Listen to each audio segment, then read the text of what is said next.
Bom, pessoal, vamos aqui começar os estudos de física. Na segunda-feira é sobre frente 1.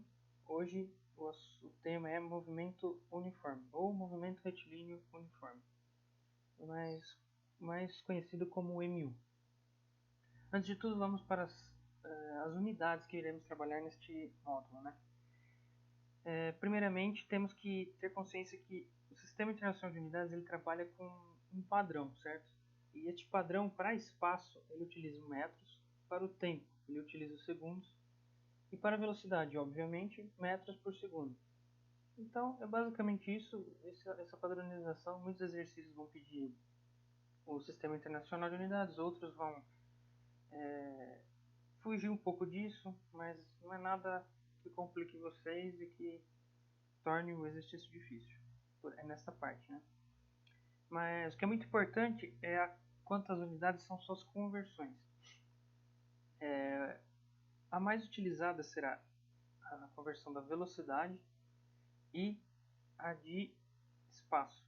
Essa se utiliza também, mas de tempo, mas não neste módulo, não neste movimento uniforme, né?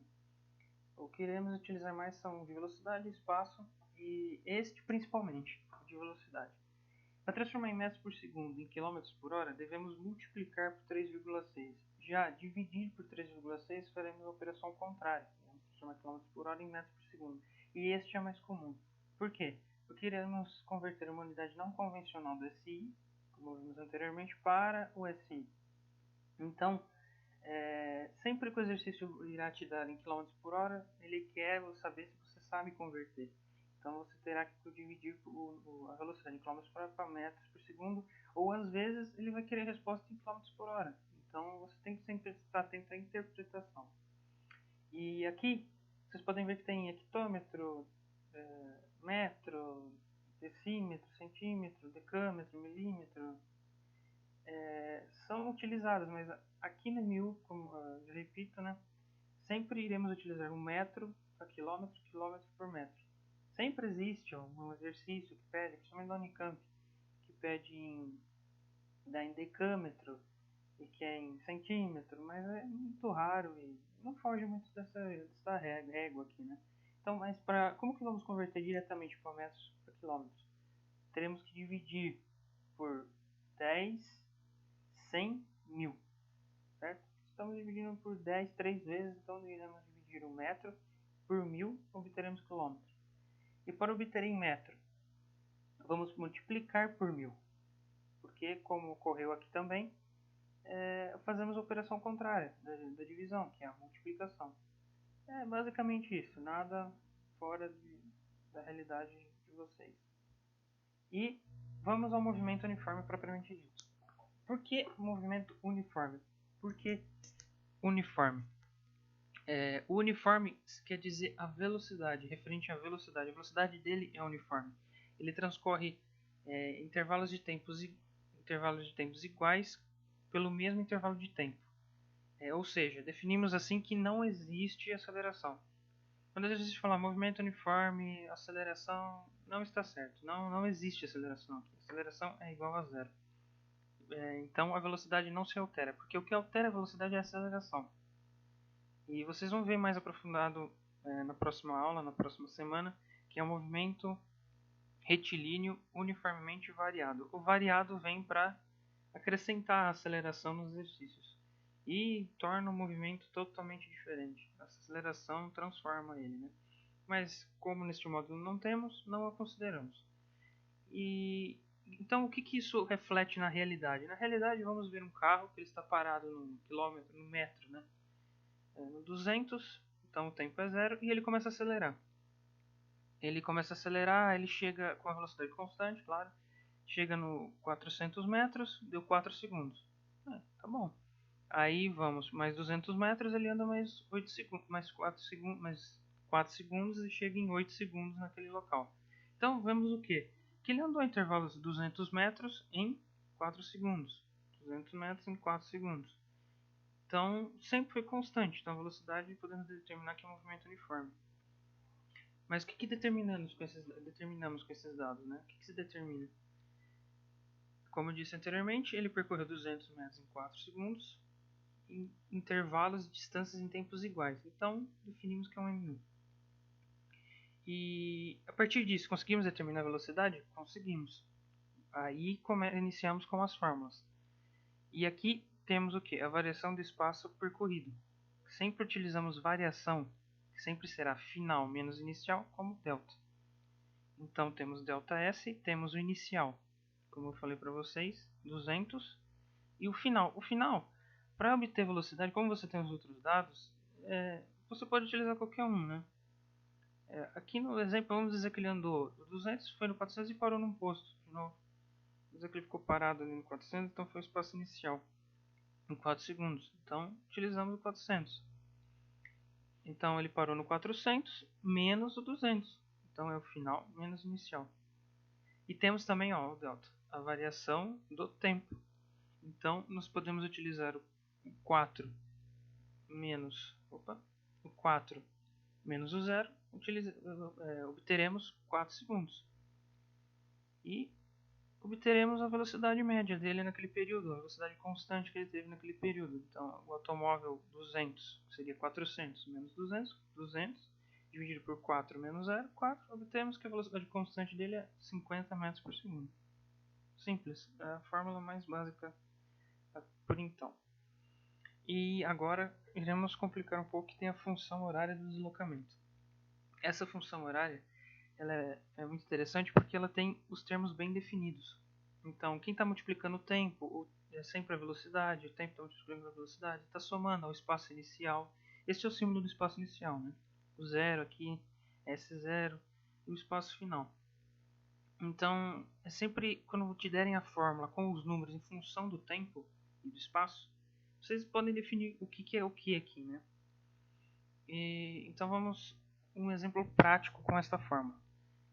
Esta fórmula é o que vimos até agora.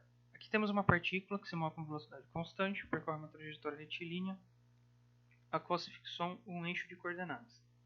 Então colocou uma partícula numa régua e mediu a variação do tempo e do espaço. Sabe-se que no instante t0, quando era 0 segundos, ele estava em cima da régua no 300 metros. Pensa numa régua enorme, de 300 metros. E a partícula estava parada em 300 metros. E a partícula acelerou. Acelerou não, começou a andar, né? Aceleração não temos aqui. E começou a andar com a velocidade constante. E em 5 segundos chegou em 800 metros. Então, ele pede que para determinarmos a velocidade da partícula, já sabemos como fazer isso, a função da posição pelo tempo, isso veremos agora. E a partir deste AB conseguiremos determinar a posição nos instantes de 1 segundo e 15 segundos. Vamos lá.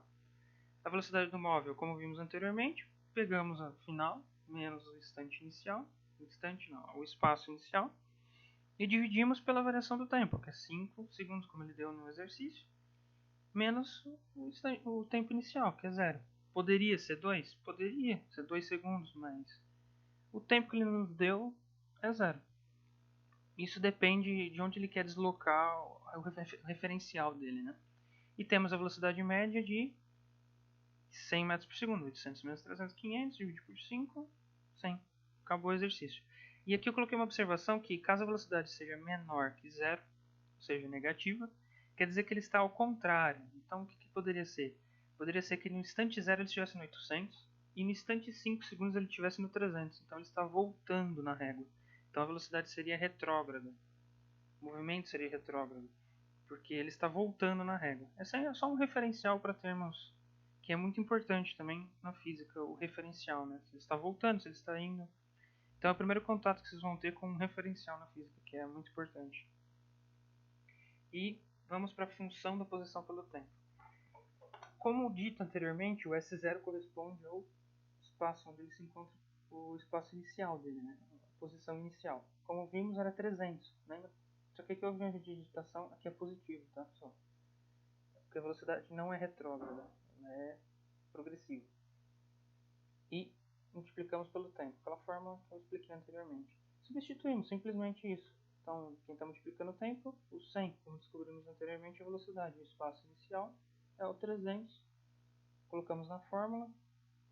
E é isso. Isso é função da posição pelo tempo. Função da posição pelo tempo. Simplesmente isso. Resposta S igual a 300 mais 100 vezes T. Vamos ao próximo. Aqui ele quer que determinamos a posição dele, ou seja, a posição dele com um determinado tempo que ele nos deu, certo? Então, logicamente, iremos substituir esse tempo pelo tempo que ele nos forneceu. Então, substituímos a 100 vezes 1 e somamos ao 300. Ele estará em 400 metros neste tempo. O relógio contou, em um segundo, 400 metros. Ele se encontra na posição 400 metros, mas ele percorreu 100 metros. Você vê que tem uma diferença. Então, pode ser que alguns exercícios possam pedir quanto ele percorreu no tempo 1 segundo. Então, vocês teriam que fazer o final menos o inicial. 400 menos 300 seria 100 metros. Aqui eu resumi para vocês, né, para vocês terem como base, fazerem anotações. E no tempo 15 segundos, o mesmo procedimento. Substituímos o t por 15, realizamos as operações matemáticas, obtemos 1500 mais 300, posição 1800. Mesmo que o de cima só alterou seus dados, certo? E chegou a parte importante, e que cai muito, principalmente em Enem, o gráfico do movimento uniforme. Este gráfico ele se baseia na variação do espaço pelo tempo. O gráfico mais comum, claro, porque depois eu vou, no final, para mostrar o gráfico, eu vou exemplificar para vocês da velocidade, que é simples, né? Mas vamos focar aqui no posição pelo instante, que é o espaço pelo tempo. Aqui, pelo exercício anterior, pegamos a posição que ele estava no tempo zero, o exercício falou para a gente que era 300 no instante zero, e eu prolonguei. Eu coloquei aqui nos 5 segundos, ele está em 800, e conferi, fiz o mesmo procedimento aqui, mas só que com o tempo 1, 2, 3, 4 e 5, fui obtendo as posições que ele estava ocupando, certo? Colocamos isso num gráfico. Aqui está o gráfico.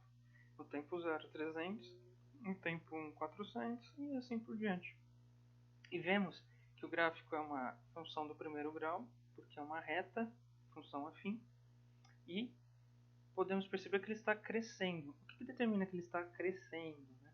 Não está decrescendo? Quer dizer que a velocidade é positiva. A velocidade quer dizer que ele está aumentando no espaço em função do tempo. Então, conforme o tempo vai aumentando, ele vai andando em sentido positivo, né, da reta. Caso ele estivesse voltando na reta, conforme o tempo vai passando, ele iria voltando. Ó. Ele iria estar no 800, aí ele iria para o 700, aí ele iria para o 600 e assim sucessivamente até no 300 a 5 segundos. Entendeu? Então, pelo gráfico, você consegue determinar muitas coisas. Se a velocidade é positiva, se a velocidade é negativa, se é um movimento uniforme, se não é. Vocês verão em MOV, Move, que isso aqui muda. Isso aqui forma uma parábola, muda, não forma uma reta. Lá vocês verão mais especificamente. Então, o que especificamente conseguimos determinar com espaço e tempo? Temos que esmiuçar esse gráfico e veremos o quê? Que aqui se forma um triângulo. Nós vemos que se forma um triângulo retângulo. E triângulo retângulo é sempre fácil determinar as grandezas dele, né? Então temos o cateto oposto e o adjacente aqui e o triângulo retângulo. E vemos que aqui é 100, 400 menos 30, mede 100. E aqui 1 menos 0, 1 centímetro. Então vemos que, lógico, não está em escala, porque o 1 aqui está menor que o 100, mas é uma forma de exemplificar, né?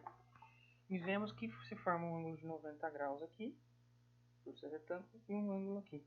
Este ângulo, pela tangente dele, conseguimos descobrir o quê? Conseguimos descobrir a velocidade. Então nós temos que fazer o quê? Temos o cateto, a tangente dele, descobrimos o quê? O cateto oposto sobre o cateto adjacente. Certo? Então conseguimos que o quê? O cateto oposto ali é 100 e o adjacente, como mostrei, são 100 metros. O cateto adjacente, desculpa, são 1 segundo. Então fica metros por segundo. Ficamos com 100 metros por segundo. Conseguimos pelo gráfico descobrir a velocidade. Não precisamos fazer cálculos com as outras formas. Apenas com a matemática conseguimos descobrir. E aqui tem os tipos de movimento. Os tipos de movimento, como eu já disse anteriormente, progressivo, aqui só está para registrar. E vamos ao que já dei um spoiler para vocês, mas é o encontro de móveis. Aqui no encontro de móveis é muito comum eles cobrarem utilizando a fórmula função horária, né? E coloquei alguns passos para vocês que comumente caem mais. Então nós temos a função horária dos móveis, que é S igual a SO mais VT, como expliquei antes, e igualamos os dois móveis para se obter o tempo em que eles se encontram. Então montamos a função aqui do corpo A, nós tornamos um referente com um azinho aqui, e com as respectivas posições e velocidades. Posições e velocidades e igualamos. Certo? O básico, a base é isso.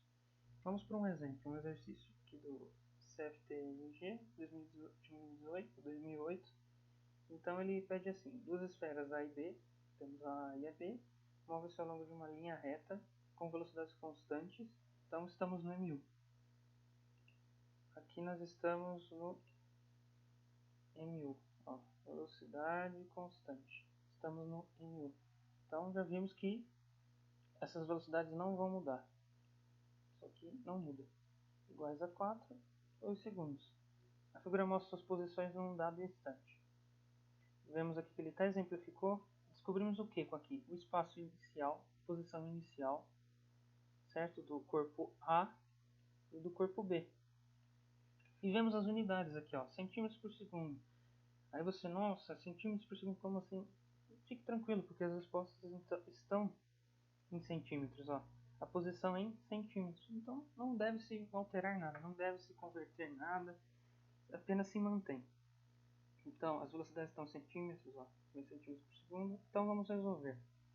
Aqui eu exemplifiquei para vocês, fiz um desenho, fica mais fácil de explicar. Temos o que? A posição do A inicial, SOA, 3 segundos. E posição inicial do B, 7 centímetros, SOB, determinamos isso. Ele nos deu que a velocidade do A é 4 centímetros por segundo e do B 2 centímetros por segundo.